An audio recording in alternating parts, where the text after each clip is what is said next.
Hello বন্ধুরা, good morning. সবাই কেমন আছো? আশা করি সবাই অনেক ভালো আছো। আমিও অনেক ভালো আছি। আজকে সকাল সকাল রেডি হয়ে চলে যাচ্ছিলাম। আমাদের গ্রুপের পিকনিক ছিল। জানুয়ারি তো শেষের পথে, একটা পিকনিক তো করতেই হয়। এসে দেখছি আমরা যে বাসটাতে যাব সেটাকে সুন্দর করে বেলুন দিয়ে সাজানো হয়েছে। আস্তে আস্তে বাসের ভেতরে গিয়ে দেখলাম প্রায় সবাই চলে এসছে। বাসে উঠে আমরা সবাই ভীষণ মজা করতে করতে যাচ্ছিলাম। তো এটা আমাদের দাদা, যার জন্য আমরা আজকে পিকনিকে যাচ্ছি। তো দাদা সবাইকে দেখিয়ে দিচ্ছিল যে কোথায় কোথায় কে কে বসবে, সবার সিটগুলো। আমিও আস্তে আস্তে চলে গিয়ে নিচের একটা সিট নিয়ে বসে পড়েছিলাম। লাস্টেই ফাঁকা ছিল, আর কোথাও ফাঁকা ছিল না। দেখতেই পাচ্ছ বাস পুরো প্যাকড আপ। 1.5 ঘন্টা জার্নির পরে আমরা চলে আসলাম আমাদের পিকনিক স্পটে। আমাদের পিকনিকটা হচ্ছিল বসিরহাট থেকে একটু ভেতরে, সকলের বাড়ি ঘোষবাড়িতে। জায়গাটা কিন্তু খুব সুন্দর। এই রিসর্টটার নাম হচ্ছে ঘোষবাড়ি। বাচ্চা থেকে বড় সবারই খুব পছন্দ হবে জায়গাটা। দেখতেই পাচ্ছ জায়গাটা কতটা সুন্দর। এখানে খেলার জায়গা, নাগরদোলা, ফুল, অ্যাকোয়ারিয়াম, গেস্ট হাউস সব কিছুই আছে। অনেকটা দূর আমরা বাস থেকে নেমে হেঁটেই যাচ্ছি। তো দেখো কত সুন্দর জায়গাটা। এখানে বাচ্চাদের খেলার জায়গাগুলোও আছে। জায়গাটা সত্যিই খুব সুন্দর। তোমরাও চাইলে ফ্যামিলি নিয়ে এসে ঘুরে যেতেই পারো বসিরহাটের এই ঘোষবাড়িতে। আশা করি সবার পছন্দই হবে। গ্রামের মধ্যে, গ্রাম্য পরিবেশে বেশ ভালোই লাগছে। ফ্যামিলির সবাইকে নিয়ে এরকম একটা পরিবেশে ছুটির একটা দিন তো কাটানোই যায়। বাস থেকে নেমে আমরা তো হেঁটেই চলেছি। জায়গাটা এত সুন্দর, নিজেও ঘুরে দেখছি আর তোমাদেরকেও দেখাচ্ছি। তবে রিসোর্টের ভিতরে কিন্তু কাজ এখনও চলছে, কাজ পুরো কমপ্লিট হয়নি। আমার শরীরটা একটু খারাপ, গলার ভয়েস শুনে বুঝতেই পারছো, তাই কথাগুলো শুনতে হয়তো একটু 19-20 লাগতে পারে। যাই হোক, অবশেষে আমরা এসে পৌঁছলাম আমাদের যেখানে পিকনিকটা হচ্ছিল সেইখানে। এসে দেখছি সকালের টিফিন আমাদের জন্য কমপ্লিট। দুপুরের জন্য এখানে আমাদের রান্না বান্নার প্রস্তুতি অলরেডি চলছে। এসেই বেশি দেরি না করে বসে পড়লাম খেতে। আমাদের সামনে চলে এসছে গরম গরম লুচি আর আলুর দম। সকালে লুচি, আলুর দম আর মিষ্টি দিয়ে ব্রেকফাস্ট কমপ্লিট করেই সোজা বেরিয়ে পড়েছিলাম একটু চারিদিকটা ঘোরার জন্য। এখানে অনেক রকম ফুল গাছের চারা লাগানো ছিল। পাশে ছিল সর্ষে ক্ষেত, সিম ক্ষেত, বেগুন ক্ষেত, বাঁধাকপি, ফুলকপি। বেশ ভালো লাগছিল। তারপরে চলে এসেছি একটু দোলনা চড়তে। বাচ্চাদের মতন দোলনা চড়ছিলাম।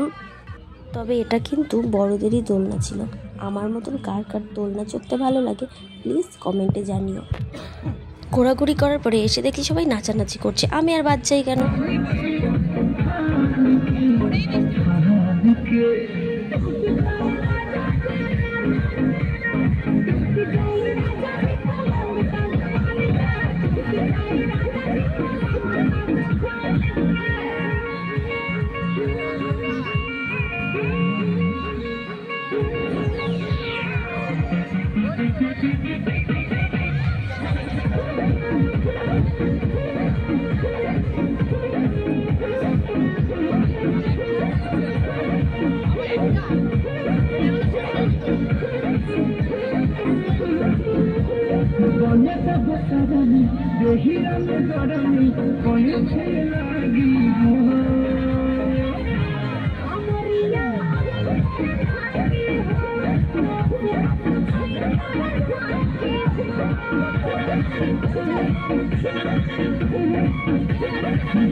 একটু নাচানাচি করার পরে দুপুরের খাওয়া শেষ করে বেরিয়ে পড়েছিলাম একটু ঘুরতে।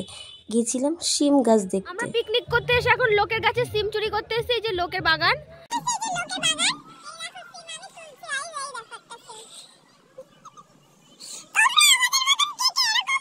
তোমরা কে কে আমাদের মতন করো প্লিজ জানিও। তারপরে হয়ে গেছিল সন্ধে, আর সন্ধ্যের সময় আকাশটা এতটাই বাজে ওয়েদার ছিল যে বৃষ্টি শুরু হয়ে গেছিল। আর এই জায়গাটাতে প্রতিদিন বিকেলে মেলা হয় সন্ধ্যের দিকে, কিন্তু সেদিন বৃষ্টির কারণে ওয়েদারটা এত বাজে ছিল তাই আর মেলাটাও হয়নি। আমাদের কপালটা এতটাই খারাপ ছিল। যাই হোক, মেলা তো বসেনি, মেলা ঘোরা তো আজকে আমাদের আর হলো না বৃষ্টির জন্য। আমরা সবাই মিলে আস্তে আস্তে চলে যাচ্ছিলাম এবার গাড়ির দিকে, কারণ বাড়ি তো যেতে হবে। তো আমি সবাইকে বলবো, সবাই পারলে একবারই এসো, এই জায়গাটাতে ঘুরে যেও। যেতে যেতে চোখে পড়লো এর মধ্যে একটা শপিং মলও আছে, তার ওপর আবার 50% ডিসকাউন্ট ছিল এই শপিং মলে। তাই ভাবলাম একটু ঘুরে আসি, আর তোমাদেরকেও মলের ভেতরটা একটু ঘুরিয়ে দেখিয়ে দেই। ড্রেসগুলো কিন্তু বেশ ভালোই ছিল। যাই হোক, দাদা ওদিকে তাড়া দিচ্ছে আমাদের গাড়ি ছেড়ে দেবে, গাড়ি ছেড়ে দেবে, তাই তাড়াহুড়ো করে বেরিয়েই পড়লাম। বাড়ি তো যেতে হবে, সবাই অলরেডি বাসে চলে গেছে। লাস্টে ছিলাম আমি, বোন আর দাদা। তো দাদা আমাদের দুজনকে নিয়ে সবার লাস্টে যাচ্ছিল। গাড়িতে এসে দেখছি যে যার মতন সিট নিয়ে সবাই বসে পড়েছে। ভিডিওটা কেমন লাগলো অবশ্যই কমেন্টে জানিও, আর একটা লাইক, সাবস্ক্রাইব, শেয়ার করে দিও। আজকের মতো এখানেই শেষ করছি, দেখা হবে নেক্সট ভিডিওতে। ততক্ষণ সবাই ভালো থেকো, বাই।